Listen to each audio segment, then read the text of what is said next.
Carl Jones, the CEO of South Australia Rugby.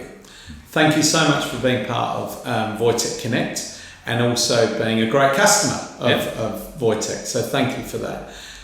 Today, Carl, I really want to explore some of the different aspects of rugby, being a community sport, and also working inside of a non-for-profit like yourself are. But I'm interested in you. Tell me a bit about yourself, Carl. Obviously, you're not from these parts. You've come from, you've grabbed the boat over. How has Carl evolved into being the CEO of South Australian Rugby? Well, I guess I was first introduced to rugby at the ripe old age of 13 when I attended a new school, which was a boarding school in Yorkshire. And that quickly escalated to me being captain of rugby and very much involved and what have you. So I did that till I was 18, left school and joined the Royal Navy, as you know, because we crossed paths when you were in the Air Force. Tell me about that game. How did you get on when we played against each other? So I was playing for HMS Collingwood at the time against RAF Alton. Mm-hmm. I believe you were playing. Yes, I was. And that's only by us relating it back. We didn't know each other at the time, but we actually won the game. So, Carl, this is on camera. But I will say I got knocked out during it. It could have been yourself. And subsequently drove back to Portsmouth in the rain with a big headache, but with two guys in the car with a carton of beer. Yeah, right. There you go. Different times. Those were the days. Yes, indeed. Yeah. So you're in the Navy, and then you decided that rugby was a passion of yours, and then you turn up in Australia. What did that look like? Yeah, so basically I got invalided out of the Navy with osteoarthritis in my knees, and had no real fixed abode as a result of travelling around with the forces and married quarters and what have you. So we decided to have a look at Adelaide. I had an auntie and uncle who lived over here, and we came for a look and ended up moving here 6 months later, and that was 15 years ago. Yes. When I first got here, my wife was working as a nurse, and I started doing some coaching and coached the state under-16s back in 2004. And came back from the tournament in Sydney at Riverview, and the guy who was doing the development manager's role left rugby, and I applied for the position. That was back then. So got the role as development manager back then and did the role for 10 years. Mm-hmm. Moved to Variety for 3 years. As a sabbatical? Yes. Yeah. It was, to see the light, and came back just 3 years ago. Fantastic. And working within community sport, which is not-for-profit, and you're doing a lot for the community, how does that really compare? What are your different challenges to them working within a corporate environment? What's unique about your space? I guess what's unique, because we are member-run, is attempting to keep everybody happy. It's obviously not to make a profit, because hence non-for-profit. But it's to utilise the funds to meet the members' needs, which can get very complex. Very much so. And of course reported on at AGMs and what have you, and everything's audited. So there's that side of it. The other side is dealing in our community with volunteers and expectations of volunteers of paid staff. And a lot of that is out of hours work and stakeholder or member management or satisfaction. So there's a lot of effort goes into that side of the organisation, and it's not necessarily on making a profit at the end of the year, it's satisfying the members. Gotcha. And that really breeds onto culture, where culture inside a normal office is kind of captivated within the walls, but your office is the entire community. Now, it's fair to say rugby in South Australia has got an amazing culture. So what has created that culture, and is it something that you focus on a lot of maintaining and nurturing that culture, starting from yourself and moving that out into your team and then moving that out into the community at large? I guess, I mean, personally, I've evolved through the years being involved in rugby, and expectations of myself to relationships has changed. I learned to saying just over 3 years ago, which was assume good intent, and that's really sat with me well, because as soon as you apply that to a situation, bearing in mind it's a member organisation, you actually have a different view on the world. And as opposed to being challenged, you realise people are in there for the right reasons and making calls for the right reasons.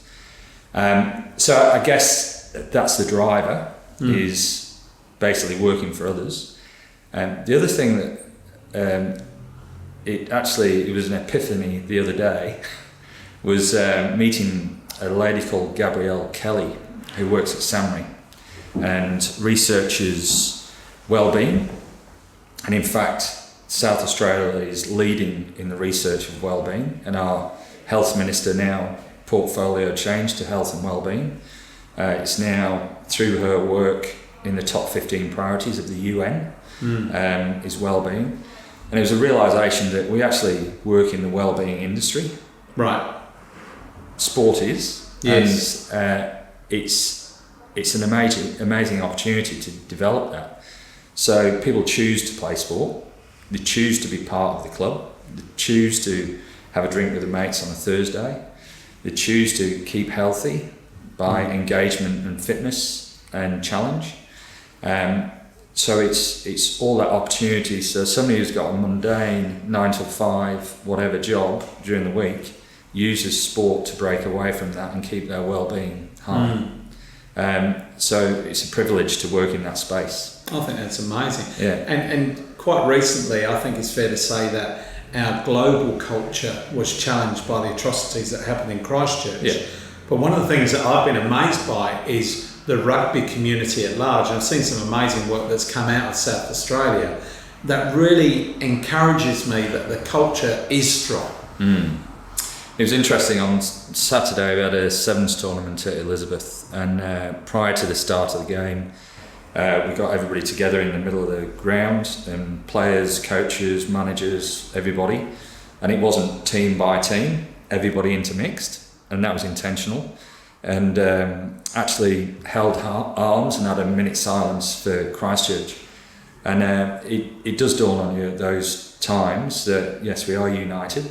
We're a very close community, and we whinge about the smallest things at the end of the day. Of course. But if you look at the big picture, we're all better off for being involved. And I mean, the whole thing about rugby and what makes us different is the respect, both for opposition, each other, but the officials, which you don't see in other sports. And we're really strong on that. We want to maintain that, and it's one of our 3 main pillars. Is respect of officials, respect of inclusion. So obviously the women's game, but I mean, it was spoke about the other day that university are looking to send a team to the Gay World Cup in Sydney this year. So all that inclusion piece is really strong. And then the third thing is each other, and that is around that well-being, and not looking just after your mate, but your opposition as well, because those relationships are strong with opposition as much as you are with your mates, as we all know, being involved in rugby. So yeah, I agree. Yeah, they're the 3 strong pillars that we're going to drive, all underpinned by respect and safety. And I think it's fair to say that our culture is rich, and it's about now just maintaining and embracing and growing that culture to ensure that everybody sees the greatness of it. Yeah. But let's get back to the game. Yes. So the game itself in South Australia, the platform is set, we're going very, very well. I'm challenged. I'm challenged where either our voice isn't heard nationally, or we're just not getting the opportunity to present bigger tournaments down here with such an enriched opportunity that we've got of affected rugby people, but also the fact of bringing big tournaments into a state like South Australia. The economic impact surely must be there in a positive sense. I've been on a couple of the Lions trips, and you see the field of red, or the sea of red that's out there, typically in pubs, I mind, but it works. Why aren't we doing it down here, Carl? I think there's a couple of areas to cover there. One is as far as the community side of the game, we're doing well. The more commercial side, which is the Wallabies essentially, and getting them to South Australia, it's a different model and it's a different area. Yes, we're pushing for it. There is an opportunity that's been presented to us, and that's the Bledisloe Cup in 2021. So is that exclusive on Voiteck Connect? We're saying that we're going for the Bledisloe 2021. Yes. Fantastic. The reality is we're a little player in that, a small player. It's a state government decision to accept that and organise the finances accordingly. My understanding is that it's the preferred venue by Rugby Australia. It's down to the state government to accept it. Now, I understand concerns around that, around it being a one-off event, and what is rugby, being a state government not necessarily familiar with the game, but I can assure them that if it was confirmed and locked in, the amount of work that would be done and the legacy that would leave would far outweigh the one-off event. 100%. And the relationships with Christchurch, as we spoke about, there's many rugby players involved with Christchurch, that being our sister city. When the earthquake happened, we had the university relocated, or a large number of the university relocated here. They're all playing rugby here, relationships here. But not only that, the direct flights to Auckland, yes, the wine industry, it all just comes off the back of that. And like I say, rugby's bigger than the game. You know, you've been involved with the Friends of Rugby concept, but the business community have an understanding or a strong allegiance to rugby for business or business development, and that's proven by our quarterly lunches that we have, which includes many people not in the rugby community. But we're talking now about a Japanese themed lunch in line with the Rugby World Cup, and then we speak to Mitsubishi and their links and what have you, and the business that can be done off the back of something as trivial, sort of, but it's based on rugby as a catalyst to bring everybody together. So I think it's fair to say that you're trying to set or reset a platform for South Australia to grow again inside of rugby. I think it's fair to say that when the Rugby Sevens was in South Australia, community engagement, e.g. players registered, increased significantly. Yeah. So then we would have the impact of that as well. Yeah, so we had a 60% rise in junior players. Well, following the 2003 World Cup, we had a 60% rise the year after. Gotcha. So that was a sellout, 2 matches at Adelaide Oval. Yes. And a huge impact and a legacy that was left. Yes. Then we had the Sevens, and the legacy from that we've still got. What the Sevens did wasn't just players, it was business contacts, and sponsors that we still have today are legacy to the Sevens. Yeah. So they're still involved in the community game as a result of that. Yes. So you've also got the development of referees, because there's a lot of referees involved in the games during the Sevens. And the touch and goal and what have you, and it was just good for the sport. But not only the sport, we had an 800 person lunch at the convention centre, partnered with Variety at the time as a charity partner. So it was more than just the one-off event. So in summary, Stephen Marshall, this is a really good thing. Let's get on with it. Well, it's interesting. I received a letter yesterday from Corey Wingard talking about sport, or the development of sport in the state, and that we're going to be going for big events and developing our sport infrastructure and sporting clubs. Here's the opportunity to really develop rugby, which isn't necessarily competing with other sports, but it's a sport built on good values and provides a game for every shape and size, no matter what you are. And I think Corey and Stephen Marshall both enjoy their rugby, so hopefully it comes out and we do secure the Bledisloe 2021. Yeah. Now let's turn it back to your team, Carl. You run quite a young team. They're spread across different roles, and they're highly motivated. You know, we talked that all of them were at the Elizabeth Sevens at the weekend. How do you instill your values and your culture and drive your team in the right direction with the diversity that you've got there? It's an interesting one. I mean, the selection of a team to play in sport, I think it's a realisation on their behalf, first of all. It's more than a 9 till 5, and they quickly realise that. The highly motivated people, because they buy into the sport, they're all involved outside of work, and I constantly push the fact that it is a privilege to be working in a sport that you love. And to drive that home, actually everybody performs above and beyond, and I'd hope it's getting noticed within the community, which helps everything along. Yeah, brilliant. Now, you do, if I may say, you do have a couple of grey hairs. They're in your beard now rather than on your head. Looking at the people that are coming out of their education now and being motivated to be to work in sport, whether that's as a participant or as an administrator, looking back now at your career, what are the 3 things that you would instill in them right now about them having a career in either sports administration or sports participation? I'd say one thing is certainly it is a privilege, and to realise that, and to always be working with that sort of aspiration that I'm doing it for the right reasons, and not necessarily, you're not going to make a lot of money in sport unless you're at the top. As Gillam's getting 2 mil. Getting a bit, yeah. But yeah, definitely the right reasons. Like any business, you need to understand your market deeply, and again, being member based, you need to be supporting them and working for their needs, not necessarily your own.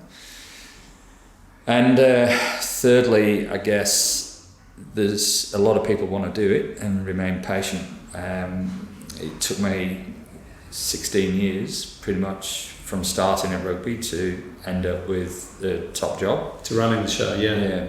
So it was patience throughout that, and a lot of personal development along the way. So. Oh, that's really good. And I think us older generation, that sounds really weird saying that, doesn't it? But I think if we can instill those sorts of values to the young generation coming through, then we're all going to win from there. One last comment, Carl. Your team are all mobile. They're in the office for moments of the day, and they're all about, obviously, to maintain contact, to maintain technology. What does technology have? What influence does technology have in your world, in the workspace? Well, exactly that. We are mobile, and we have to be. The reality is through the Voiteck Connect and through our phones, we can pretty much do everything now. Be it email, phone calls can be diverted straight to a mobile, called into the office, as well as that, obviously, to have a laptop with Wi-Fi to be able to have a virtual PC sat at your desk, or virtual desktop anywhere you are in South Australia is a real advantage, and it allows us to not only keep on top of current work if people are out in schools and out and about, and that's out of hours catching up, and it continues to service our members. So you don't have the office in the box, you've got the office in the car, or the office in the school classroom, or the office on the field. That's really what you're saying from there. To put in perspective, 15 years ago, every Saturday night after rugby, I had to go in the office, collect all the scores from all the grounds, and send them into the paper by 6:30 every Saturday night. Right. That's amazing. If you look at that to where we are now, we were actually on an app. Yes. All the scores are live. we just collect that and shoot it through to the paper. It's a 30-minute job, which used to be 2 hours. So in summary, Leslie, your wife, has now got you back on Saturday. Is that what you're saying? Yeah, and I'm not doing it anymore. So Carl Jones, CEO of South Australia Rugby, we really appreciate you being on Voiteck Connect today to share your insights and also to share the game that we all love. Thank you so much. Pleasure being here. Thank you.